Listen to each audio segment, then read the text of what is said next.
Bismillahirrahmanirrahim. Bismillah, alhamdulillah. Wassalatu wassalamu ala rasulillah Sayyidina Muhammad ibn Abdillah wa ala alihi wa ashabihi wa azwajihi wa dhurriyyatihi wa ahli baitihi wa man tabi'ahum bi ihsan ila yaumil qiyamah. Para alim, para ulama, para kiai,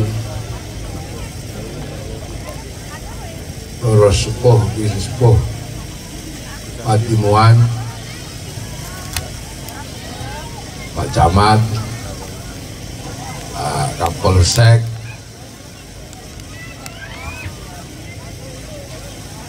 Yai Hatib,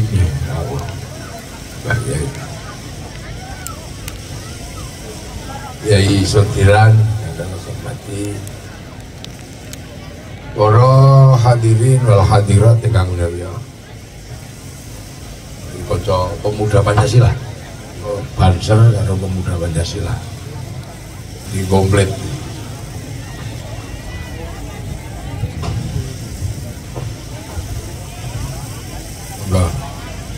Alhamdulillah kita panjenengan sedaya tasih pinaringan nikmat, tasih pinaringan rahmat, tasih pinaringan keamanan bangsa kali negara. Mila sonten menika kita panjenengan sedaya memperingati kemerdekaan Indonesia ingkang kaping 77. Jadi acara ini acara kemerdekaan Pak Camat.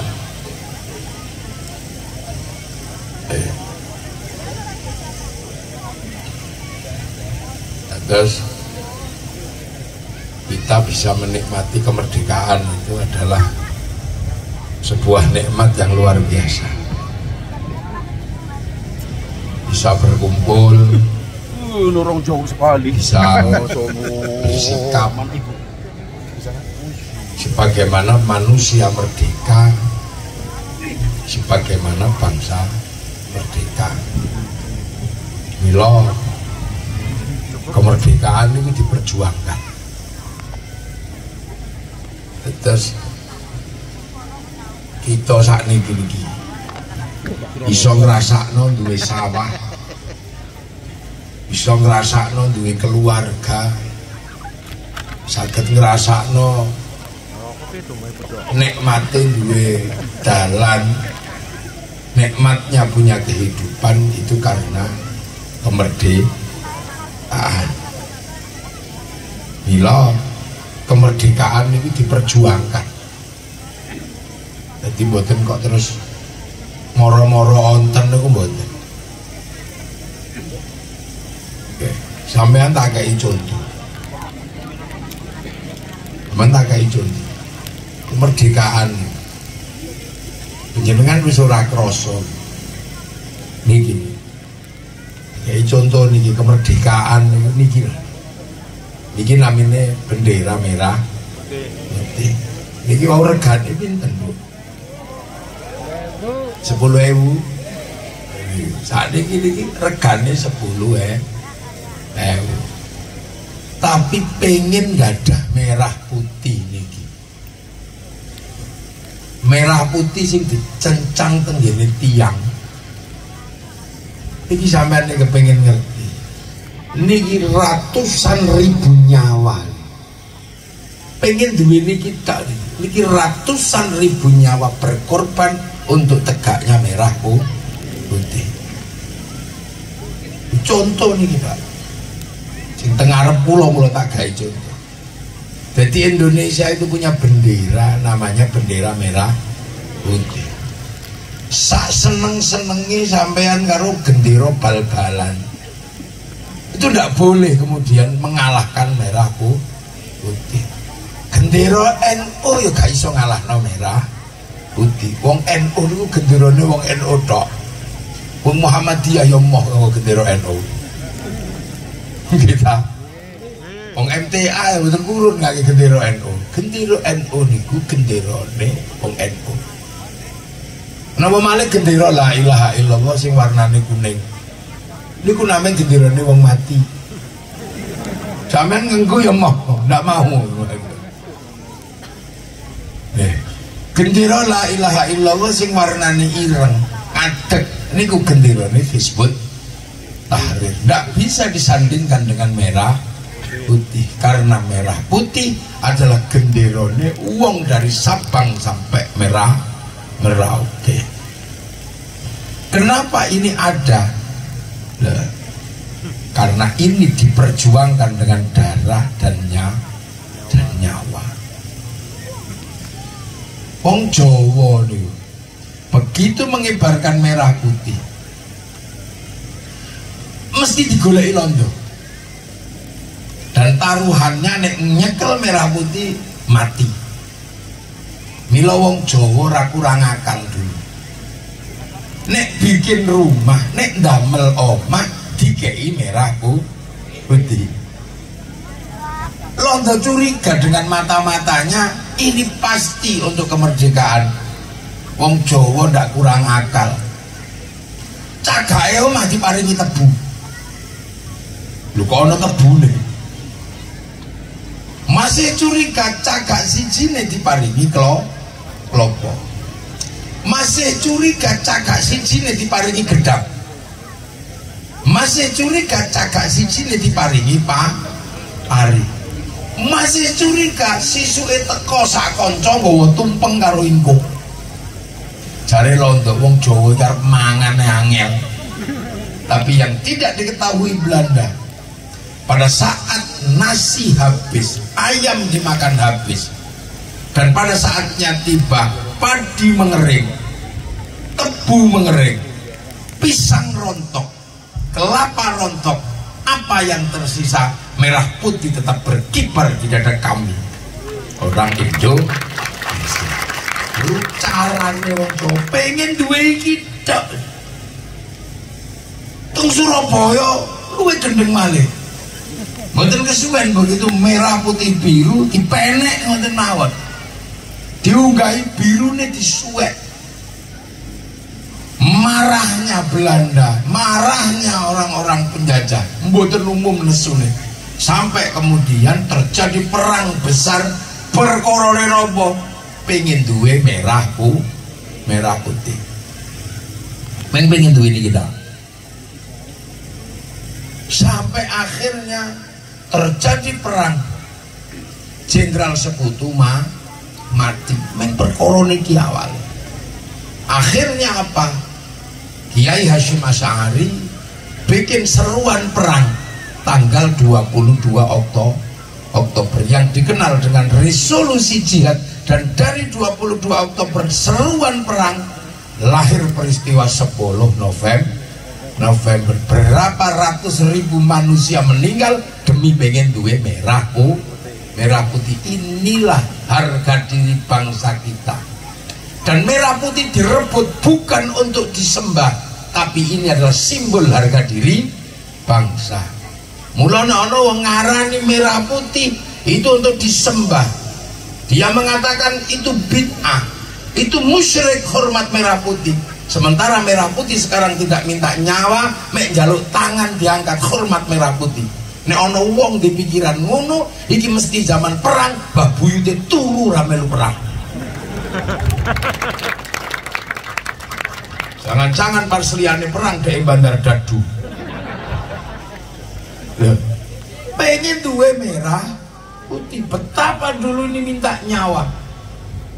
Orang-orang pemberani hadir, orang-orang pemberani berdiri di medan perang demi duwe merah putih agar anak cucunya punya harga diri.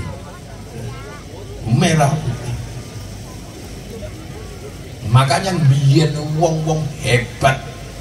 Jadi yang namanya kemerdekaan itu hadir bukan karena kuno. Ketika kemerdekaan mau diambil, ketika kemerdekaan kita dirampas, onten tiang agung saking Jawa Tengah. Naminipun Jenderal Sudirman. Paru-parune setunggal. Paru-paru satu tetap berangkat perang melawan penjajah. Demi siapa? Demi masa depan anak cucunya hidup tentram merdeka di negeri sendiri. Mula sampeyan kudu eling. Jenderal Sudirman perang demi bangsanya dengan paru-paru siji. Mosok awak dewi lihat pengorbanan para jenderal perang, para jenderal-jenderal berperang untuk negaranya. Bahkan Jenderal Sudirman paru-paru ini siji tetap budal perang.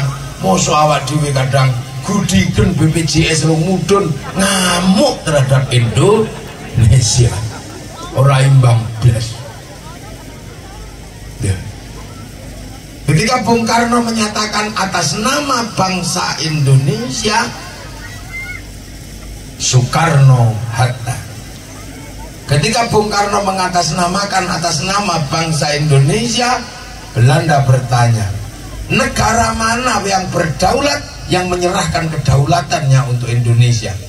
Di konferensi meja bundan, Bung, Anda mengatakan bahwa atas nama bangsa Indonesia, Soekarno-Hatta, negara berdaulat mana yang menyerahkan kedaulatnya kepada Anda? Yang jawab bukan Bung Karno. Yang jawab adalah raja-raja Nusantara yang berdaulat, punya tanah, punya negara. Raja Jogja menjawab, tanah kami, negara kami kita serahkan pada NKRI.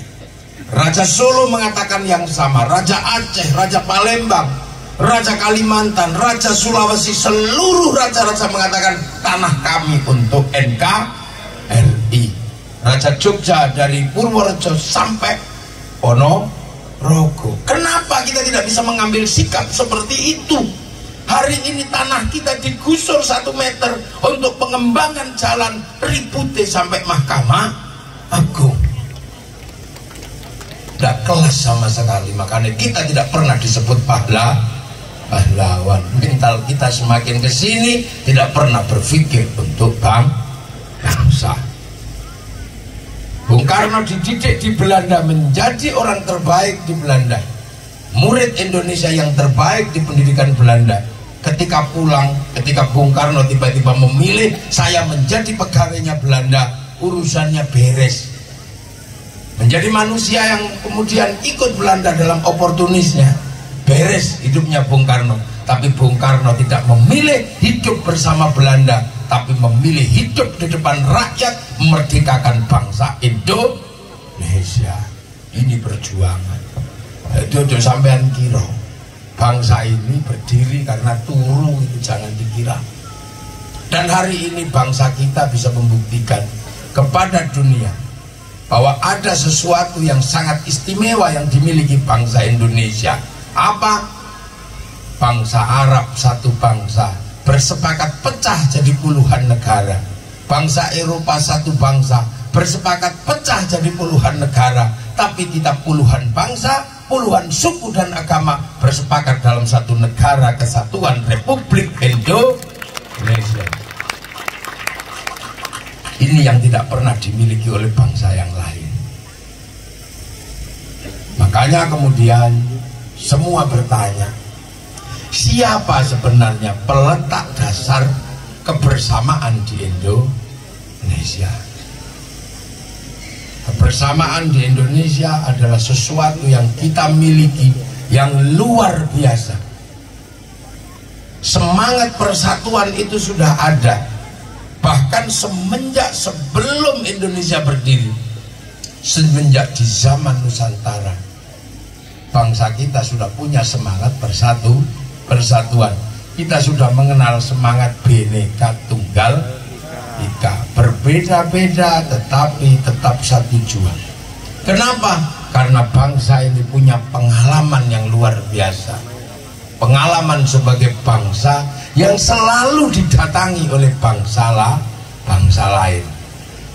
Semangat sebagai sebuah kawasan yang dirindukan oleh semua orang. Pada zaman sebelum Masehi, orang sudah merindukan bangsa ini. Ketika orang Eropa punya sebuah bangsa besar namanya bangsa Yunani, punya filosof-filosof namanya Socrates, Plato, punya Tuhan besar namanya Zeus. Zeus punya istri namanya Hera, bahkan Tuhan dan istrinya punya anak namanya Hercules. Ini bangsa besar, tapi dia punya catatan bahwa surga itu potongannya ada di dunia. Potongan surga itu ada 4 ciri khusus. 1, ada matahari yang selalu terbit setiap hari. Ada air yang tidak pernah mengering sepanjang tahun. Ada daun yang tidak rontok sepanjang tahun. Jadi ada daun yang tidak rontok sepanjang tahun, ada air yang tidak pernah mengering, ada matahari yang tidak pernah ingkar janji, ada hawa yang tidak terlalu panas dan tidak terlalu dingin. Dan bangsa besar namanya orang Eropa merasa itu bukan Yunani, maka dia mengutus utusannya cari tanah surga. Utusan itu bernama Bartholomeus. Setiap santri yang ngaji dalam kitab Mambaa Usulul Hikmah pasti mengenal nama Bartholomeus, pencatat perjalanan. Itu orang Yunani melakukan pengembaraan, menemukan tanah surga itu, disebut dengan kawasan Argir atau Jabadiu. Yunani mau pindah tidak jadi karena konflik Kreta sama Sparta. Akhirnya mu'alim kapalnya yang bergerak mencari tanah surga, akhirnya ketemulah tanah surga. Mu'alim kapalnya adalah orang India. Akhirnya India bergerak menuju tanah surga, ketemulah namanya Jabadiu atau dikenal dengan nama Jawa Dipa. Kemudian bergeraklah mereka ke sini, ketemu dengan tanah itu. Tanah itu adalah tanah Indonesia. Mataharinya tidak pernah ingkar janji. Sebuah kawasan surga yang terbentang di dunia. Eropa, kita bisa melihat betapa gagahnya orang Eropa, betapa putihnya kulit orang Eropa. Tapi Eropa bukan tempat yang nyaman bagi manusia yang biasa saja. Kenapa? Karena Eropa punya musim dingin. Ketika Eropa mengalami musim dingin, Eropa mengalami kekalutan yang luar biasa. Matahari tidak ada, daun rontok di musim gugur, sungainya mengering sehingga ikan tidak ada. Makanya sampean jangan pernah membayangkan jadi orang Eropa. Kita memang diantara manusia, kita inilah yang paling kecil, paling pesek, itu kita. Kecil-kecil, pesek-pesek. Kalau kita bandingkan dengan orang Arab tinggi besar, ganteng-ganteng, cantik-cantik. Orang Cina putih-putih, sipit-sipit. Kita tidak usah cemburu, karena Allah telah membaginya, dan kita dibagi tempat yang dirindukan oleh semua manusia. Orang Eropa kalau sudah musim dingin dia harus makan daging. Kalau tidak makan daging kalorinya tidak cukup. Dia harus minum susu, tapi ketika musim dingin susu membeku, maka susu diawetkan, dikeraskan menjadi keju. Susu dibusukkan menjadi yogurt. Untuk apa? Kebutuhan di musim dingin. Orang mangan niku mati. Kita seumur-umur mangan kobis urip. Itu Indonesia. Umur-umur mangan kobis urip. Tempe bengok urip. Betapa indahnya jadi orang Indonesia. Orang Eropa kalau musim dingin kehilangan matahari. Kulit perempuan Eropa kalau sudah kehilangan matahari berubah bintik-bintik kayak kulit tekek. Pigmennya hilang. Makanya ratusan juta harus dipersiapkan. Kalau musim dingin terjadi, mereka pergi ke negeri yang punya matahari. Tujuan mereka Indonesia. Makanya ketika musim dingin mereka datang berjemur ke Indonesia, cuman pakai BH sama cawet tok. Yang harus kita ingat, itu bukan pornografi, tapi itu adalah PP.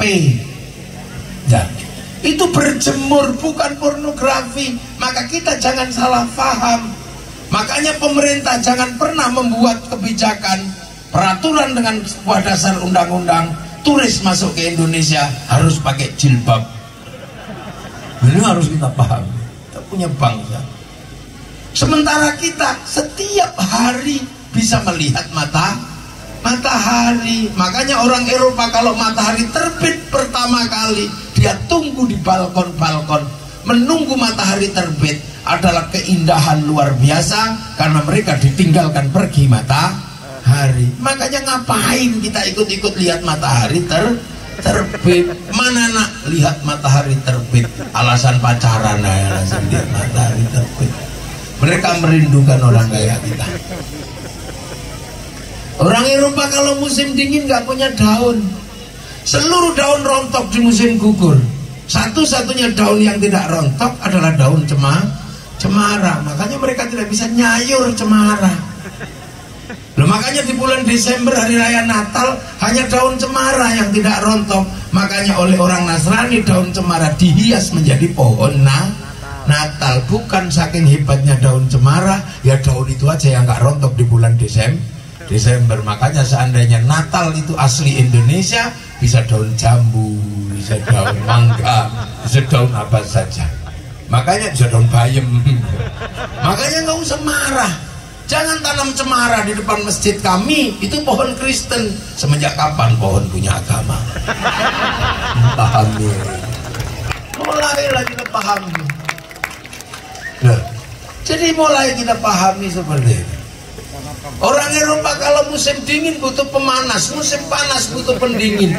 Makanya energinya tidak boleh kurang, listrik tidak boleh mati. Begitu listrik mati, musim dingin nggak punya pemanas, musim panas tidak punya pendingin. Makanya orang Eropa berjuang memproduksi air condition atau AC. Orang sini tidak panas, tidak dingin, nggak terlalu butuh AC, cukup sarung. Nek kepanasan kebut-kebut sarung, nek kademen kemulan sarung. Aduh sih anduk sarung. Betapa enaknya kita jadi orang Indonesia. Ini yang kadang kita nggak paham. Firman Allah, waja'alnakum syu'uban wa qabaila lita'arafu. Kubikin kalian berbangsa-bangsa dan bersuku-suku. Mesti kita mulai mengenali diri sendiri. Kita kadang tidak kenal.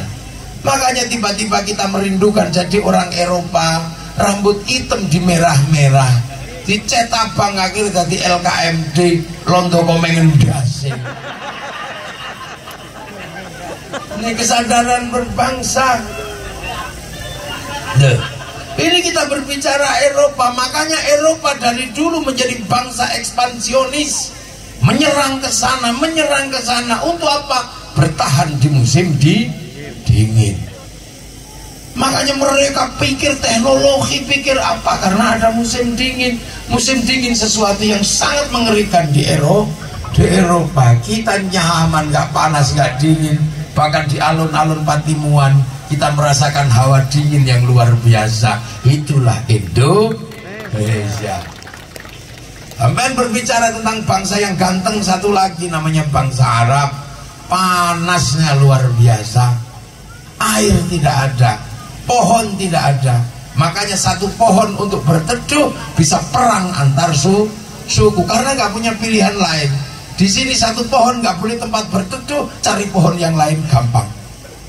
Sana sumur bisa menjadi landasan perang antar suku, karena membuat sumur yang keluar airnya sulitnya luar biasa. Tapi di sini semua bisa cari sumur.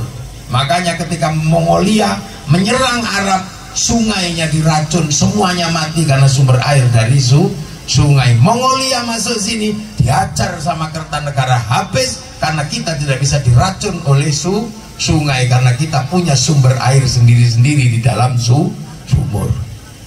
Nah itulah makanya orang Arab dibikin cantik sama ganteng. Karena kalau dibikin jelek terus tidak mandi, jeleknya luar biasa. Coba dibikin pesek kayak kita terus nggak mandi, tambah jelek. Dekil. Afrika orangnya dibikin hitam sama Allah, kita harus paham karena Allah menitipkan singa di Afrika. Kalau dibikin putih dikejar singa kelihatan. Makanya dibikin itu mau plek gitu. Dan setiap hari orang Korea, orang Afrika terancam kelaparan. Kenapa? Karena binatang jumlahnya lebih banyak dari manusia.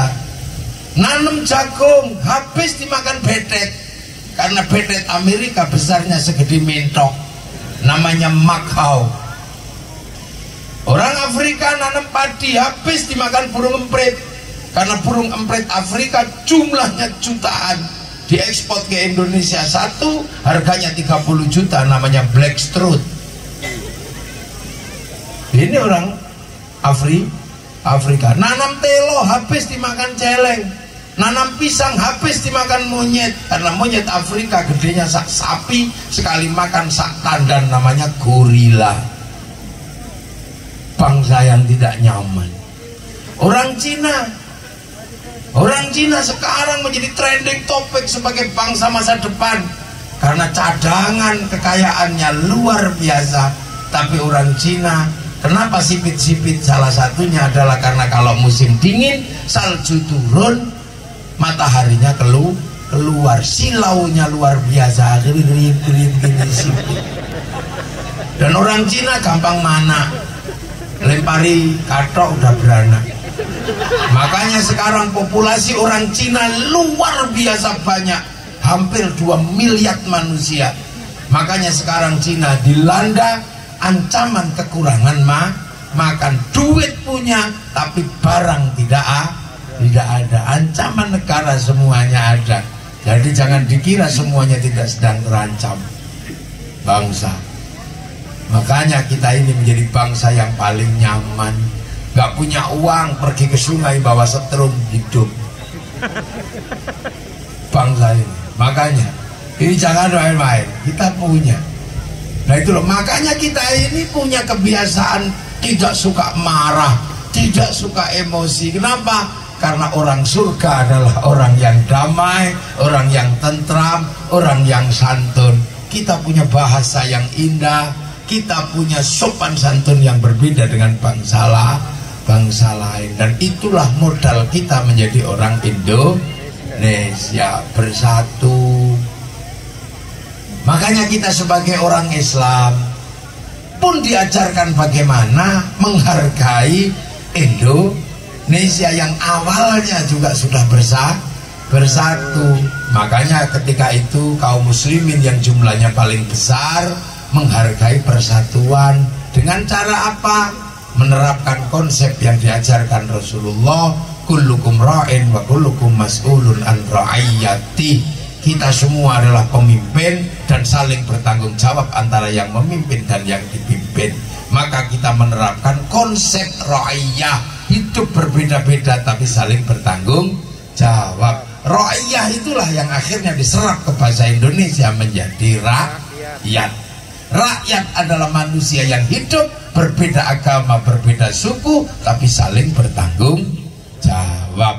Makanya jangan aneh-aneh, karena rakyat tidak boleh mengkafirkan tetangganya yang berbeda agama. Makanya kiai-kiai yang paham konsep ra'iyah tidak dikit-dikit kafir, tidak dikit-dikit begitu, karena ra'iyah tidak boleh mengkafirkan sesama warga ra'iyah. Makanya yang tidak paham suka ribut, kafir.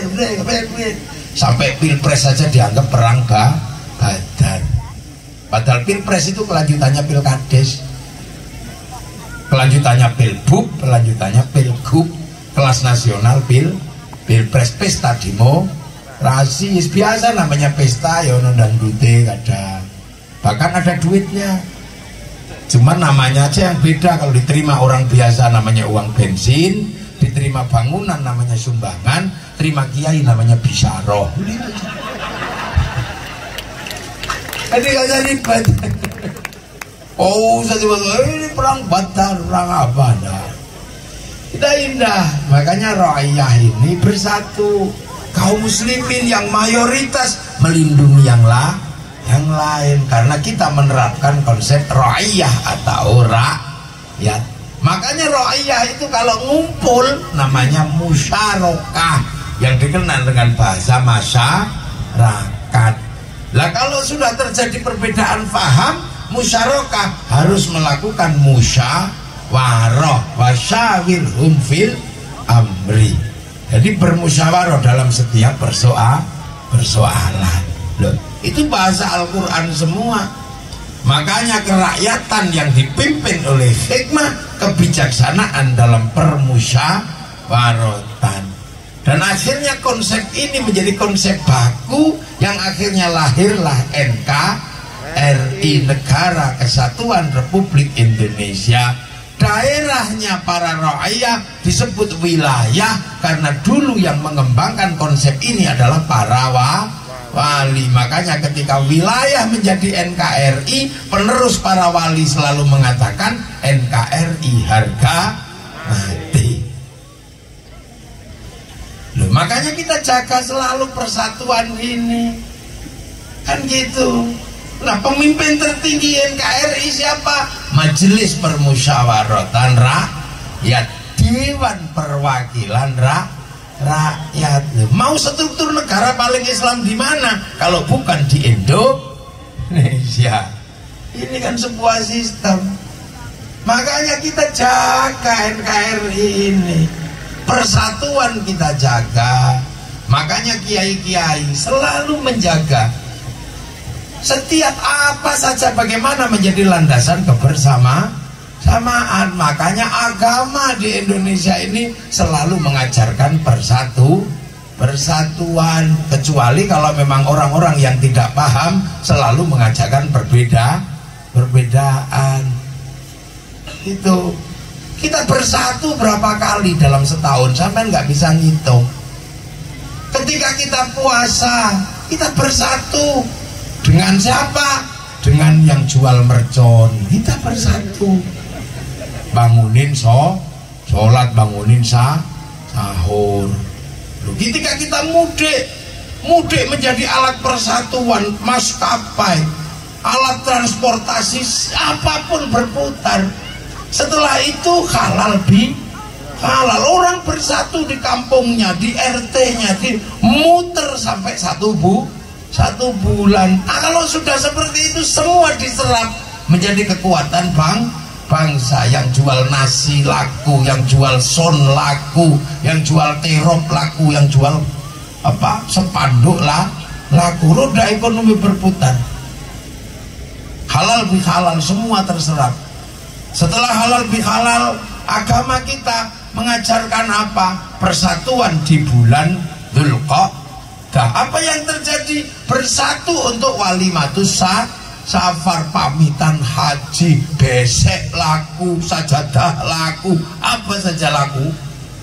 Setelah itu pernikahan, mengajarkan persatuan namanya walimatul arus. Di bulan Dzulhijjah semua nikah sana sini, yang jual pisang laku, jual besek laku, semua berputar. Setelah besar Muharram, peringatan Muharram dari kampung ke kampung selalu mengajarkan persatuan. Nanti tunggu lagi ada sapar, bubur sapar. Tunggu lagi ada namanya maulid. Semua terserap kalau sudah maulid. Apa yang kita terserap? Setiap hari ada kegiatan kebersamaan. Kemudian setelah itu Khol Syabdul Qadir, di mana-mana orang ngumpul. Setelah itu Syaban, Ruwa, Recepan. Setelah Recepan peringatan Rajabiyah, Syaban, haflah pondok, semua mengajarkan persatuan. Dan pertanyaannya satu, kenapa itu tidak ditemukan di tempat lain? di negara Islam yang lain itu tidak temukan, tapi itu ditemukan di Indonesia. Itulah cara agama merawat kebersamaan NKRI. Cara kita merawat. Makanya merawat NKRI, santri juga mengeluarkan modal. Modal sewa terop, modal beli kotaan. Untuk apa? Agar kebersamaan terjaga. Makanya ada orang-orang yang tidak suka kebersamaan, mengatakan itu bid'ah, itu musyrik. Sebenarnya dia cuma medit, nggak mau modal. Itu aja sebenarnya. Makanya inilah santri, karena kita penerus para wali, pemilik wilayah, maka kita selalu menjaga kebersamaan. Contoh, kita selalu bersama. Bahkan ajaran agama jadikan landasan kebersamaan.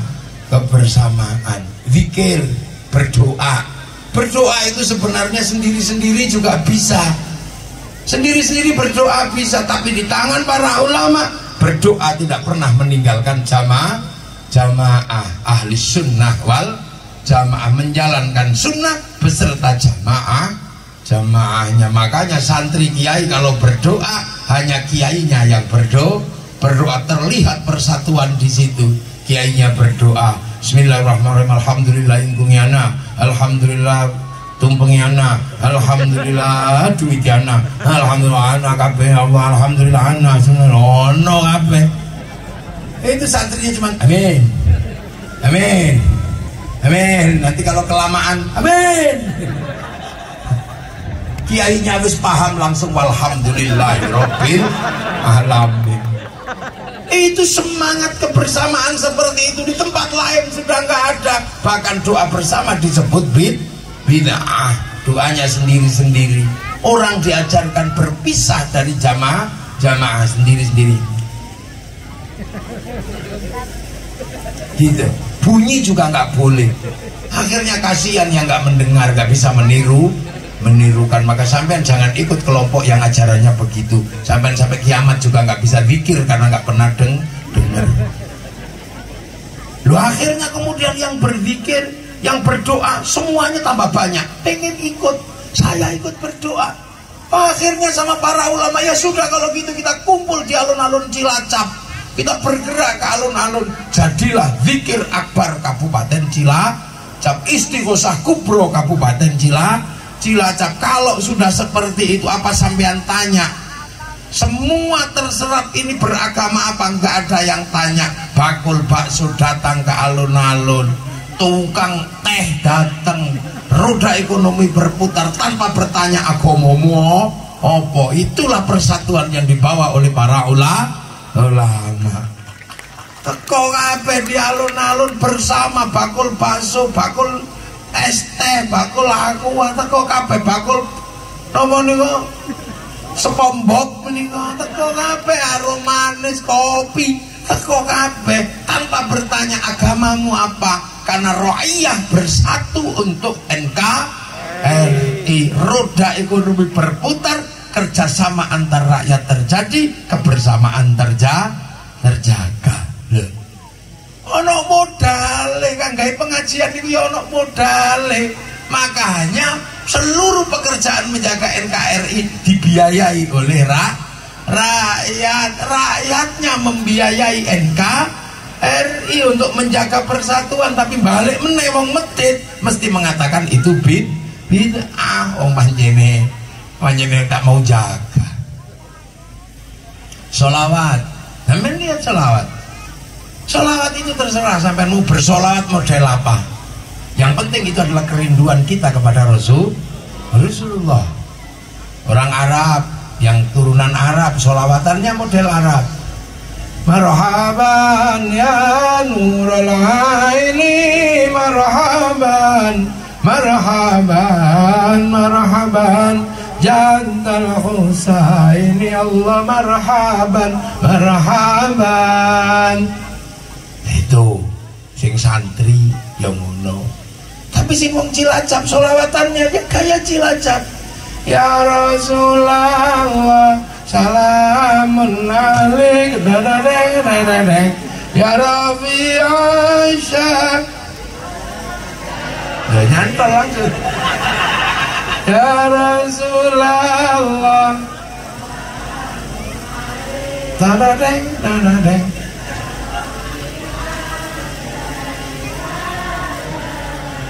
Ada fataya ji.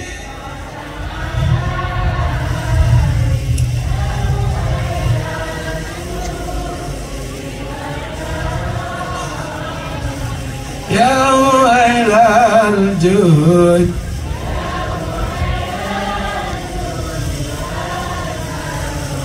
Duhai senangnya.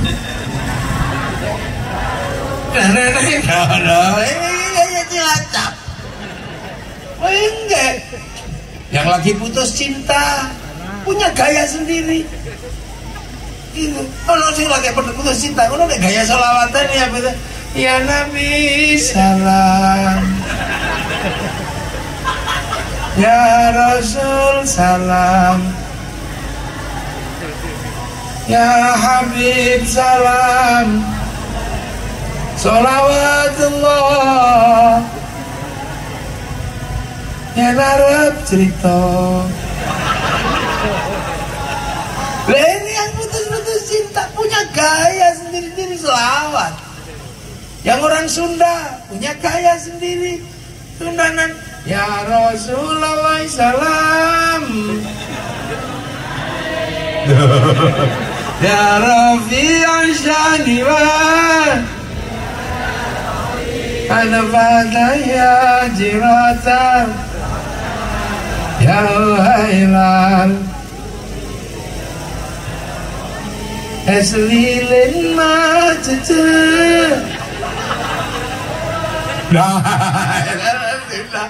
Iya, yang hobi rekreasi ya punya gaya sendiri. Yang hobi senang-senang itu ya Nabi salam alaika, ya Rasul salam salam alaika, ngeliat numpak kan gitu. Ini dinamika ini wong Islam Indonesia mencintai Nabi, tapi di tangan para ulama sholawat yang tadinya sendiri-sendiri diikat dalam satu jamiah sholawat, akhirnya semua ikut diajak ke alun-alun Cilacap. Lahirlah istilah Cilacap bersolawat. Kalau sudah datang ke Cilacap bersolawat, semua terlibat. Tukang parkir melu, bakul bakso melu, tukang sepanduk dateng bakul slayer ya laku, sampai gagang pancing laku.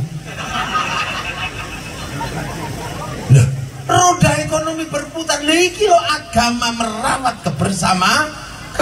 Yang lain mengatakan sholawatan bid'ah sendiri di rumah. Makanya sampean kalau pengen agama terjaga, bangsa terjaga, kebersamaan jaga, tinggalkan ajaran-ajaran yang mengajarkan kita untuk selalu berbeda dan tidak berjamaah. Tinggal. Nah itu begitu ngene payu kabeh. Napa malih nek sing dirawuhne Habib Syekh kain putih payu. Ya hana ya. Lha payu. Nek sing dirawuhne kok mafia sholawat Gus Ali iki kok kain ireng payu kabeh. Segala yang ada dalam hidupmu payu kabeh. Ini cara kita merawat bangsa, tinggalan pejuang-pejuang NKRI. Ini berpikir gini. Jadi ketika santri mengatakan hubul waton minal iman, orang menentok membiayai persatuan, tanggung jawab. Muni hubul waton minal iman kok pisah-pisah dewe-dewe ndelik ora isa. Ana wong mati, ana sing mati glundungno ngono tok plung wis. Kayak ngubur kucing ngono lho. Bahkan ditungakno ora oleh. Tapi ulama dan kiai dengan dasar yang kuat tetap menyatukan ketika ada orang meninggal. Telung dino tadi siji rukun telung dinan. Pitung dino rukun sampai pitung dino bahkan 40 hari bersatu dengan tetangga 1100 hari, 1000 hari, setahun sekali jenenge khol. Kematian menjadi apa? Menjadi pengingat kebersamaan, makame diziarahi, gurunya diziarahi, wali-wali diziarahi. Kalau santri sudah berbicara tentang merawat kebersamaan melalui orang-orang yang meninggal menjadi landasan kebersamaan, apa yang terjadi? Begitu ziarah bis pariwisata laku. Mangkano sing di bis pariwisata jangan sekali-sekali bermasalah dengan santri yang suka ziarah, kata sewa bismu. Bis pariwisata laku. Begitu bis pariwisata laku, di setiap makam wali menyambut rombongan tamunya para wali. Dodol sego payu, dodol tasbih payu, dodol kathok payu, bahkan wong copet lho iso urip ning makame para wali. Betapa kita mengajarkan kebersamaan. Terus nek makame para wali rukun pol. Belajar kerukunan, lihat makam para wali. Rombongan teko zikir la ilaha illallah, la ilaha illallah, la ilaha illallah. Rombongan niki zikir durung rampung. Wis ketekan rombongan meneh, lungguh sebelah.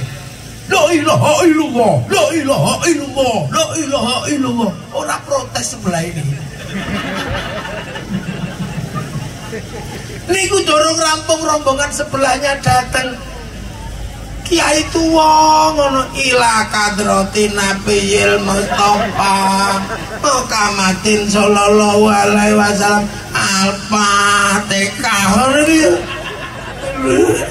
Niki durung rampung rombongan sebelah pun teko malih.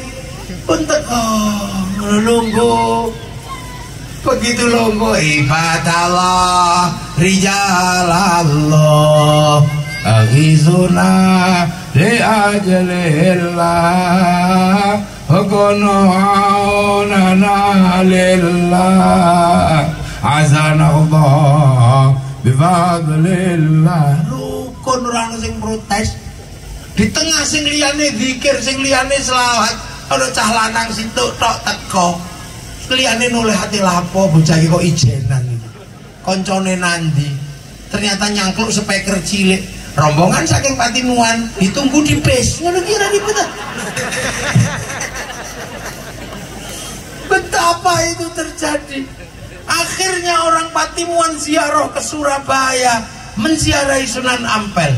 Dari Sunan Ampel berziarah ke Madura ke Syekhona Khalil. Setelah itu bablas ke Jawa Barat berziarah ke Cirebon makam Sunan Gunung Jati. Apa yang ditinggalkan dari itu semua? Yang ditinggalkan adalah rasa cinta kepada tanah-tanah di mana wali bersemayam, di mana gurunya bersemayam. Semakin banyak yang ditengok, di kampung-kampung menziarahi keluarganya, di kecamatan menziarahi danyang-danangnya, semua akan mencintai tanah di mana guru-gurunya, danyang-danangnya bersemayam. Itulah cikal bakal rasa cinta pada tanah air. Kon ngebom Surabaya, yo rawani wong ana makam Sunan Ampel wedi. Kon ngebom Cirebon ndak berani ada makam Sunan Gunung Jati. Makanya seluruh teroris yang suka ngebom pasti nggak pernah ziarah kubur. Rano sing diwedeni. Nah itulah maka TNI Polri kalau mau mencari orang-orang yang siap menjaga NKRI adalah santri-santri dari kampung yang selalu menjaga kebersamaan. Untuk apa? Mencintai tanah di mana gurunya bersemayam. Ngono caranya. Makanya bangsa ini terjaga. Terus kiai-kiai itu yang ngerti, uang nek ngomong agama, itu uang paling top karena mengatasnamakan Nabi dan Tuhan. Makanya santri selalu menjaga. Ojo ngasih wong ngomong agama itu sak senenge, karena agama tidak bisa kemudian dipakai untuk menghancurkan apa yang ada semata-mata. Mula nek cara santri kiai itu dibagi loro. Kiai sekti karo kiai ora sekti. Kiai ora sekti kaya kula ngeten niki mboten usah dibatesi, mboten napa-napa. Wong iso diinterupsi. Gus sampun wong dereng salat asar, mandeg kula. Tapi ono kiai sekti. Sapa kiai sekti? Kiai nek wis khotbah Jumat sektine pol niku ora ana wong wani. Pak khotib interupsi ora wani niku nek wis khotbah. Kiai paling sekti niku khotib pokoke. Ora ana sing wani. Khotib interupsi teh ora wani. Nek ra keterima wis kok meneng turu ngidakula. Soale wis kadukit awal situ wis mau ana. Faman laqau fala jum'atalah ono tadi wis kok meneng.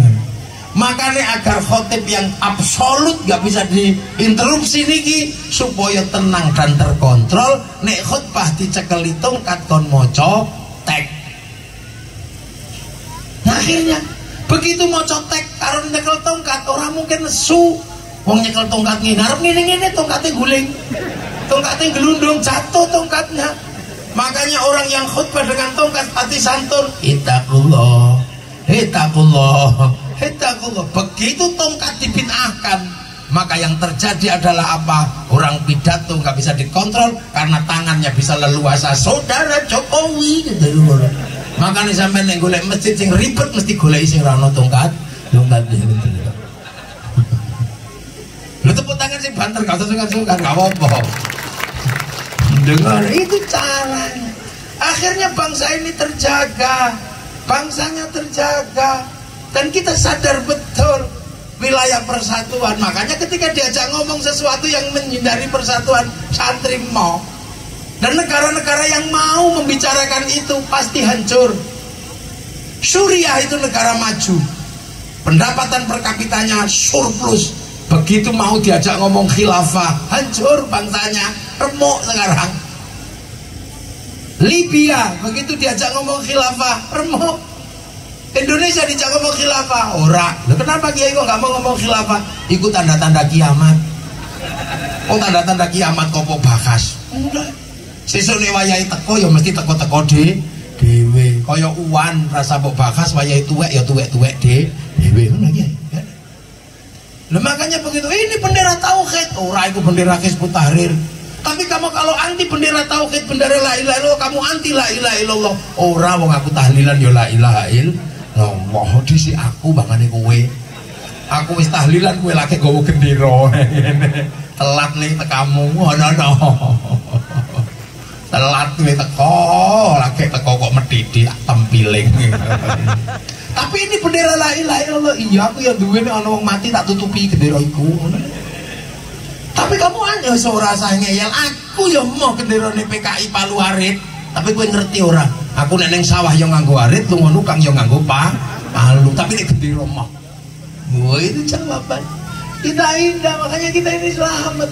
Sampai kono powe karena itu tanda-tanda kiamat. Akhirnya ben gathuk, akhirnya ono kiai ustaz sing tugase siji menyatakan kiamat sudah dekat. Akhirnya jadi kiamat wis teko, rasido bola-balik ora kapok-kapok. Ini kiamat sudah dekat, tanggal 15 Ramadan itu nanti akan ada asteroid yang turun. Wedi kabeh. Ono sing dodol sawah, ono sing nopo wis dikekno panitia hari kiamat ora sida. Bubar. Kiai nggak bisa ngono guyu tok ngono kiai ini ora kapok. Ya jos majus. Ono Cina cari ya jos majus. Ono Amerika dajal. Ono perang Ukraina ya jos majus. Ora kapok-kapok tole kowe dadi tukang ramal. Mending delok Samsudin karo pesulap merah wae. Mending delok iku wae. Karuan padha pesulape. Begitu kan kita ini. Hati-hati, awas, bahaya Syiah. Lagunya Haddad Alwi Ummi itu adalah lagu Syiah. Lah kalau lagu Syiah Indonesia ono sing serem bukan lagu Syiah. Apa? Hidung-hidung. Waduh, Siti Aisyah mandi di kali rambutnya basah, tidak sembahyang, tidak puasa. Ya itu nek Syiah ya senemen, tapi itu bukan, ya itu caranya orang Indonesia. Nah itu makanya negara-negara sing ngerembuk niku remek negarane. Afghanistan ini loh, orang rembukan apa-apa, memang rembukan jenggot karo kathok cingkrang, bubar negarane sakniki, bedilan. Lah nek nek cingkrang ya cingkrangan, nek jenggot ya jenggotan, ora usah ribut lah ngono kok ribut. Nek ra duwe jenggot pengin jenggotan ya nganggo Firdaus ngono kok angel. Nek kita Indonesia biasa nyantai. Kenapa? Karena kita punya sejarah yang sangat panjang memahami pergerakan agama. Kita tahu itu loh, makanya kita ini selalu menjaga sejarah, menjaga apa. Satu contoh, setiap Muharram kita itu selalu peringatan Muharraman, dan selalu wong nek peringatan Muharram mesti ngerti. Soalnya wong Jawa niku nek Muharram diarani wulan Asyura, Jawane Sura. Makanya wong Jawa niku wulan Sura mboten mantu. Karena bulan Sura yang waktu awal terjadi tanggal 10 adalah terbunuhnya cucu Rasulullah. Makanya wong Jawa ora mantu. Karena menghormati keluarga Nabi yang terbunuh. Tapi anak wong gemblung. Anak wong gelem lagi gara-gara nyirono kidul mantu ya gemblung. Kita santunan anak yatim karena di bulan ini adalah terbunuhnya cucu-cucu Rasulullah pada menjadi yatim. Loh, kayak gitu. Nah, sekarang kita sudah jadi bangsa yang maju, bangsa yang bergerak. Kaum muslimin terbesar di dunia ada di Indonesia. Wong salat paling akeh wong Indonesia. Masjid terbanyak ada di Indonesia. Bahkan orang haji terbanyak ada di Indonesia. Lu ngono kok iso mengatakan Islam di Indonesia tertindas? Lambemu lu tonton betul. Kita hidup bersama kayak begini indah. Sampai ya ora tau takok bakul bakso iku sembahyang apa ora? Ya ora sing takok. Lah kenapa? Ya agama itu seperti itu. Wong kiai juga menyadari. Kiai mulang sholat, miskin pian kiai mulang sholat, tapi sholat yang diajarkan mewajibkan menutup aurat. Tutup aurat dari dulu namanya kain. Kiai wis ra iso mikir urusan kain, sing mikir kain iku Cino. Mulane Cinone lunga kudu sampean. Hati-hati. Mulane aja anti Cinone lunga sing tuku mbakomu sapa? Mulane pikiran. Kiai ngajar sholat, ya sholat itu wudu pakai air itu urusannya sanyo karo pipo. Kiai cuma ngajarkan wudu, pipo karo sanyo diurus mas pion. Ini dunya dul mana sing sabar tadi wong ya. Kita ngajarkan haji, tapi haji yang kita ajarkan begitu berangkat diurus Yahudi Nasrani, soalnya numpak pesawat Boeing atau Airbus. Yahudi hancurkan, matikan semua. Kene lunga haji nglangi. Lendonya iki ngono kuwi ora apa sampean ribut. Mula dawuhe Kanjeng Nabi mayuridillahu bihi khairan yufaqihu fiddin. Sapa sing kersake dadi apik kali Gusti Allah diparingi ngerti teng urusan agama lah. Khairon niku ring ra disinau nih kecuali wong pondok sing sinau. Khairon niku nakira. Khairon niku nek nakira maknane khairon kamilan keapian kang sampur. Nah, apik sempurna niku ra dheke menungso. Apik sempurna niku dheke Gusti Allah. Mula nek ana menungso apik mesti ora sempurna. Nah, rumus ya. Saiki tak takoni sampean, nek apik iku ora sempurna, ora iso ngadeg dhewe nek dheke menungso. Pengajian ini apik napa mboten? Sae mboten? Sing paling sae sinten? Ya nyong. Ya kiai ini paling apik dinteni. Turu berano sing wani gugah. Kiai yo abang paling apik, kiye wonge sing paling apik ya. Lah sing ngeyel ngombene paling akeh. Wong apik.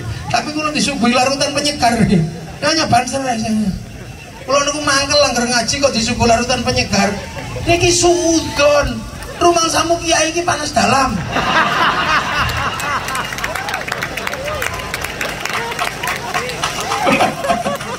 Oh, disuguh pokari. Rumang sana kiai iki kurang cairan. Aja suudon karo kiai. Ya iki sehat sing ngene. Suguh sprint emang kiai ini kembung. Disuguh kopi emang kiai ini ngantuan. Nah, ora suguh tisu kiai ini keringetan soalnya. Lah, kiai ini paling apik, terlihat paling apik. Kalau pengajian ini baik, kiai yang terbaik. Tapi kiai nggak boleh ngomong sing paling apik, sebab apike kiai ketok di depan semua orang karena diundang panitia. Kebetulan Pak Camat panitiane. Dene wis ngono iku apik kula napa apik Pak Camat? Ya, Pak Camat ora iso. Kula ora teko pengajiane Pak Camat ya elek. Lho, apik niku lagi loro wis padu. Royokan apik. Normale nek sampean terus melu-melu sing arep apik kula Kyai. Lho kok sampean ya kula gelem teko. Nek kula ora teko pengajian niku mboten enten. Lha apa? Cek sound ngono ki apa? Kabeh punya keapian mangane apik bareng-bareng. Bahkan mangan mawon dongane Allahumma barik lana. Soale mangan urusane bareng-bareng sing nandur sapa, sing rice cooker sapa. Apa enak. Wong Cilacap panganane enak soalnya diuyahi. Wong Cilacap ra duwe uyah. Sing diuyah wong Rembang. Tapi sampean apa ngerti waktu wong Rembang gawe uyah, tambah uyahe ra diuyui. Lho, mulane jaraknya deket, uyah, uyuh. Lah apik ra iso ngasih. Makanya gak bisa begitu. Pengajian ini dadi apik gara-gara ana tukang son, lho tukang sone kae. Nek tukang sone mangkel terus tiba-tiba dipateni kan ya. Lah son niku ya ora iso sembrono. Sing gawe son iki wong Jepang karo wong Cina. Lho. Makanya urip iki bareng-bareng. Maka jangan merasa kalau kita baik karena baik sendiri. Lah kita ini mulane mau apik ya teko bakul es teh. Tenggelan ora ono bakul es teh, ora ono bakul plembungan. Sing cilik-cilik kok kon lapo? Sing cilik harus dijak pengajian ya mboten niku tuku jajan kula tugase bapak mari iki jajan go anak. Anake. Ya tepuk tangan no. Itu gampang. Ya makanya bangsa ini harus bergerak ke depan.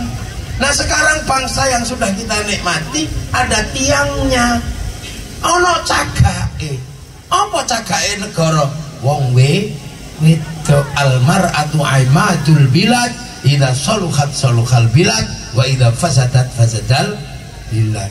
Wong wedok nek apik negarane apik, nek elek negarane elek. Elek apike wong wedok tergantung wong lanang. Sebab wong wedok niku sawah kang panggonane nandur nisa hukum harsul lakum wedok musawahmu nek pengen tanduran ke depan bagus openi sawahe nggih. Mula wong nandur ki biyen mula niku ya mboten tau suwe, paling 5 menit wis rampung wong nandur. Setelah itu kewajiban sawah untuk membesarkan tanaman. Mula sampean kudu ngerti iki babon-babon iki sawah.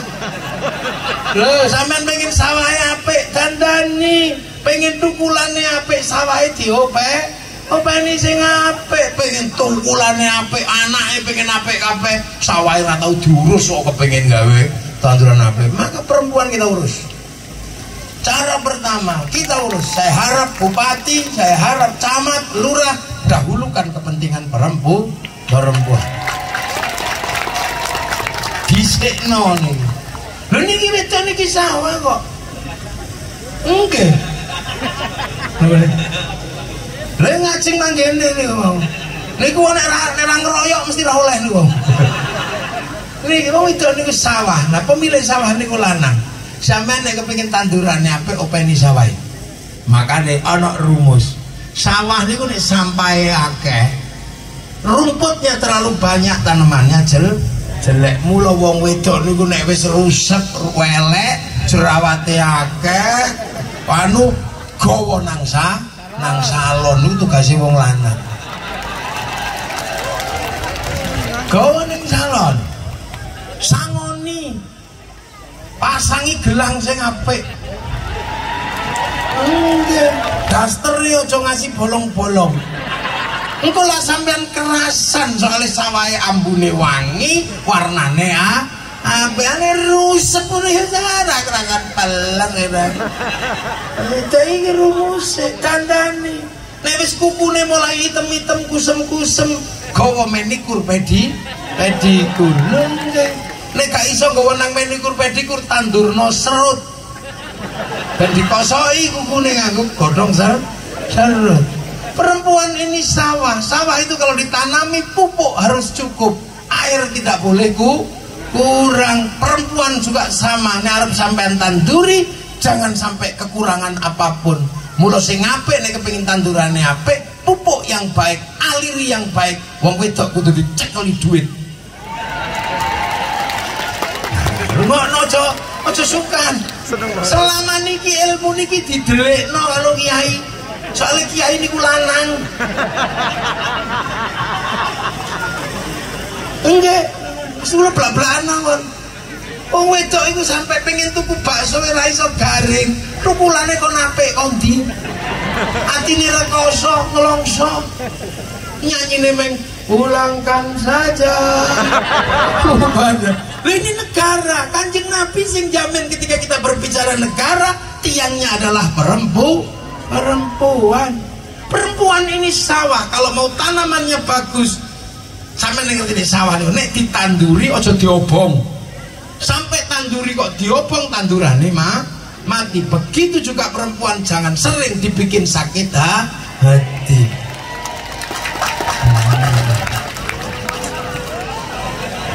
Nggih pun bala kali nyong, jangan dibikin sakit hati. Karena perempuan kalau sakit hati, hatinya panas, air susunya panas. Diminum bayi juga jadi bengek. Mula ono tetek bengek. Tangannya panas, membelai anak tidak nyaman, ngiringi anak-anak tidak nyaman. Sementara laki-laki tidak pernah bisa mengganti kedudukan perempuan. Sampai kapan ra iso nglanang gayane tok. Gayane nuturi.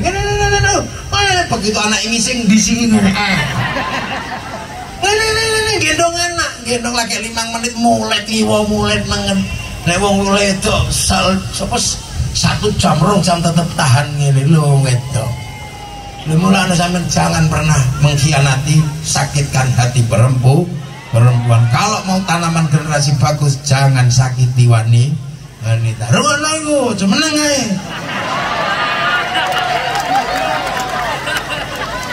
Lho kula niku soalé napa? Kula ndek pengalaman. Kula niku tau dadi wong wedok. Sampeyan rung tau ngerti ya, saya pernah jadi perempuan. Kula niki tau dadi wong wedok, Pak. Asli kangge shot.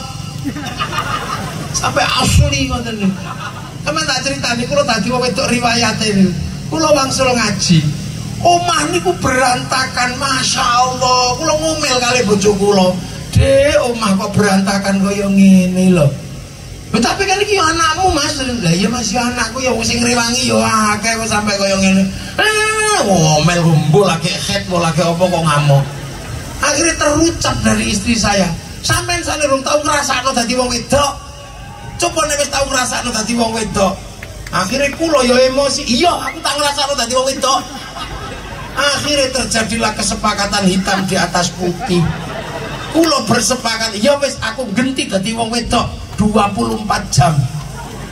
Tertulis di atas materai ini, saya Ahmad Muwafiq dengan ini menyatakan akan mengganti seluruh peran perempuan. Aku akan jadi perempuan selama 24 jam. Dan kamu berhak melakukan apa saja di luar rumah dengan alasan-alasan yang kita sepakati. Tapi jangan pulang kecuali aku menyerah menjadi perempuan. Materai tanda tangan pun beres. Wong emosi. Bojo kula tak usir ki omah jam 2 dalu. Minggat teko omah. Wis aku dadi wedok. Wis kono milih mobil sing endi terserah. Mau tak gawani santri, tak gawani dhuwit 10 juta. Mangano sak kancamu seneng-seneng ning njaba. Pokoke aku dadi wong wedok aja mulih nek tak telepon. Siap jarene ngono. Yes, ora mlayu deh. Bos senenge pol nek mlayu wis praro aku elo di sak kanca kok sak tak gawani santri nyeluk kanca-kancane mbuh mangan endi. Pokoke 10 juta. Kurang telepon tak tambahi kula ngoten. Akhirnya kula subuh dadi wong wedok. Gugah anak. Nah, tangi blas ra ono sing tangi. Kula meh nyerah. Akhirnya terus kula juga sapu. Biasane ibune niku nek bocah ra tangi dikebyok sapu biok ngono. Tak kebyok sapu kula ditendang ndas kula. Ya Allah, ora ono sing tangi, tak jiwit akhirnya tangi.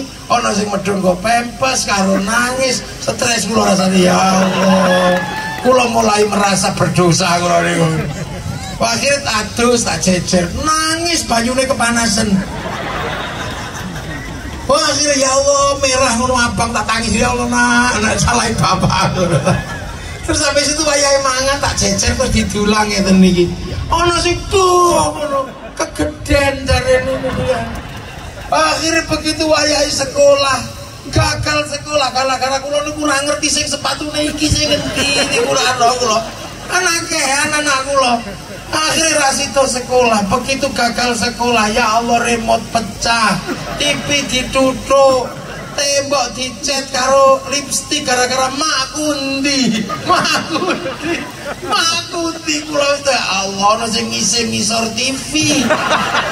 Kula ajeng telepon niku harga diri. Ora moh aku mau nyerah pokoke sak kuat jam 11:30 niku kula wis ora kuat tenan asli mboten kuat. Ya Allah ana sing njaluk didongengi, ana sing njaluk ngene, lah dongengane ra padha. Ana kucing sikile 12 ngono kula kan ra iso. Sing iso maneh akhire kula jam 12:30 ampun, ndas kula rasane pun sak helm niku. Akhire hilanglah harga diri kula wis telepon akhire. Assalamualaikum. Boten dijawab langsung. Yes, nyerah nih ye jarene ngono. Akhirnya mulai bojo kula ya Allah, bojo kula mulai ternyata teng omah sebelah. Aku wis nang omah sebelah kok Mas. Aku yakin sampean mesti ra kuat. Ya ampun aku ra kuat. Tak cekel tangane tak ambung ping 7 baru ngoten. Semenjak itu aku wis ora tau alok-alok wong wedok. Aku anggere lunga ngerti-ngerti anakku wis gedhe ora tadi. Lha niku sampean ora ngrasakno dadi wong wedok. Mulane wong wedok niku sebenarnya nek emosi iku lagi buang sampah. Lanang iku tempat sampah. Makanya sampai wong wedok ngomel rungokno, jangan sampai sampah kita tuh tutup tempat sampah. Wong lanang tempat sampah kok sampai di gua nanggone tonggo sampean stres. Beanan karo tanggane, mumet itu curhat nang Facebook pernah stres aja malan. Karena laki-laki sekuat apapun pasti lebih memilih istri daripada anak. Laki-laki mencintai istri daripada anak, makanya anak jangan bangga. Orang tuamu lebih mencintai ibumu daripada kamu. Dan bukti ini ono lanang itu lebih mencintai istrinya. Mulai nyambut gawe nih kan, anak didusi tonggo, dipaku tonggo, orang popo. Nengge, nah coba mulai nyambut gawe terus bojone sing dipaku tonggo, wah dikanarit, bisa dipedel. Jadi kasus nasional. Duh, hati-hati sampean. Duh. Itu makanya laki-laki harus pintar meredam kemarahan wanita. Kula niku tahu kali bojo kula. Padu perkara kula niku ngelem wong wedok liya. Ya Allah, takon dik dandan sing ayu, aja ngasih kalah ayu karo santri. Sesuk kan pernikahan santri. Jam itu aku ngakatno santri sampe dandan sing ayu. Bar subuh niku dandan sampai jam 6. Medun dandan ayu nih ra umum kula budal kula teng ajeng kali supir santri namanya Arifin terus teng wingking bojo kula kali anak kula alire bojoku ayu dandan lha kok teng prapatan kena sorot srengenge esuk teng jero mobil liya teng mriku niku ketok ana wong wedok ayu nih ra umum rambutnya abang kocone ning bun-bunan kacamatane lha lambe kula lanang ya keprucut pin-pin ayune ta wong wedok cantiknya ya Allah. Seketika kalau ditarik kan bojo kula wing-wing. Karena apa? Lali kan gawa bojo. Dasar mata laki-laki. Perempuan sudah tersembunyi masih kelihatan. Ada aku aja begini apalagi kalau aku nggak ada. Belain semua. Kula arep muni enggak deh. Orang mungkin wong kula wis kadung ngomong. Akhirnya lanang tidak boleh kehilangan akal dalam situasi sulit. Redam kemarahan wanita. Laki-laki harus bertindak. Iya dek, aku memang lihat perempuan cantik dan tersembunyi tadi. Iya tapi kan itu perempuan sudah tersembunyi. Laki-laki seperti aku harus mampu melihat perempuan yang cantik dan tersembunyi. Karena kalau sampai aku tidak bisa melihat perempuan yang cantik dan tersembunyi, mana mungkin dulu aku bisa menemukanmu.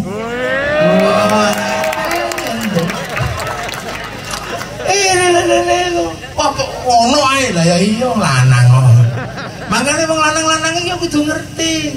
Karena kadang kalau kita nggak sabar, sampah dibuat ke mantannya. Makanya nek lanang kok duwe bojo wianan karo mantane, tunjukkan kita laki-laki, jangan membuat dia semakin emosi. Dek, ternyata kamu wianan sama mantanmu. Enggak mas, enggak, aku lihat kamu masih wianan sama mantanmu. Kalau kamu merindukan mantanmu, rindukan. Kalau pengen wianan, WA semuanya. Kamu hadirkan mantan-mantanmu di hatimu. Jangan kamu hapus nama mantanmu di hatimu, karena sekarang tugasku yang akan menghapusnya. Aku baru lanang kok yakip. Nah kalau itu terjadi, bangsa akan bergerak ke depan seperti bangsa yang lain. Amerika sudah maju, Cina sudah maju, semua sudah maju, tinggal menunggu kebangkitan Indonesia. Kenapa? Karena kita juga pernah menjadi penguasa dunia. Nah, itu lali, makanya bangga menjadi orang Indonesia. Jam piro nih? Jam gangsal. Maghribe jam pinten? Woi, ini kita rampung, kula pembuka dimah pero rampung nih. Kula lak dereng mulai ngaji. Lah nih lah, ya. Bangsa sudah maju ke depan, sudah maju. Tapi Amerika maju karena mencintai bangsanya. Film koboi diputar berulang-ulang berkali-kali. Untuk apa? Membangkitkan semangat kebangsaan. Ini film samurai, film nopo. Nah kita mulailah ceritakan yang bagus. Makanya sesuk meneh tak terus meneh nek ngaji ya sakniki sak menten mawon. Wis mulai ayo do salat asar. Dereng salat asar dereng. Ya pun bareng ngeten iki wangsul salat asar terusane sok ben meneh. Wis menten mawon nggih. Semoga-moga sedaya barokah. Nggih NKRI menjadi NKRI yang manfaat barokah. Para pejuang syuhada mendapat tempat yang indah di sisi Allah Subhanahu wa ta'ala. Kita tetap berbeda-beda tetapi tetap satu jua. Itulah Indonesia. Al-Fatihah. Amin. Assalamualaikum warahmatullahi wabarakatuh. Sesek ditungani sekedap. Tungani bukan. Bismillahirrahmanirrahim. Allahumma shalli ala sayyidina Muhammad. Sayyidina Muhammad sayyidina Rasulullah ajma'in. Bismillahirrahmanirrahim. Alhamdulillahil alamin hamdan syakiran hamdan fil awayat ya rabbana kama yanbaghi jalalihi syada la wajhi. Allahumma ya Allah ya Rabbi ya Allah aj'alna biha min ahli al-ilmi ghayra wa ta'ala biya al-yasrin inna wa salat wa salam ya sayyidina Muhammad ya sayyidina Mahmud anta sabir jajati jada Muhammad jadullah anta karamati karamata Muhammad Muhammad anta syafa'i Muhammad ya syamil qadir al-jalil aghishna ya Allah. Muga-muga pengajian wonten dinten khusus manfaat maslahat barokah fid dunya wa dunya hakal akhirat. Aghishna ya Allah. Muga-muga sedaya masyarakat Kecamatan Petiman dan zakat tetap iman Islam fid dunya wa dunya hakal akhirat. Rabbana atina fid dunya hasanah wa fil akhirati hasanah wa qina adzabannar subhana rabbika rabbil izzati amma yasifun wa salamun walhamdulillahi rabbil alamin. Ya karena mereka